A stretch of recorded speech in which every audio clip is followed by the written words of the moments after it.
আইছেন যাইতেছেন কই শিলিগুড়িতে জালাঙ্গা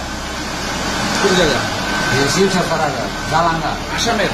বটালাঙ্গা বটালাঙ্গা আপনারা কয়জন আইছেন 5 জন এক টেবিলে হ্যাঁ একই পরিবার আমার একটা কত টাকা দিচ্ছেন দালালদের 29,000 টাকা কি কথা হয়েছিল 29,000 টাকার বিনিময়ে বিনিময়ে আমার ইয়ানাই না বসে পুলিশ আপনাদের কোন জায়গাতে ধরছে এই জায়গাটা ছিল কবে এসে নাচ পেয়েছে কি কারণে যাইতেছিলেন আমার ছোট ভাইয়ের বিয়া আসতো ছোট ভাইকে এখানে নাগরিক হ্যাঁ না করি কতদিন করে থাকতেছেন 12 বছর হয়েছে না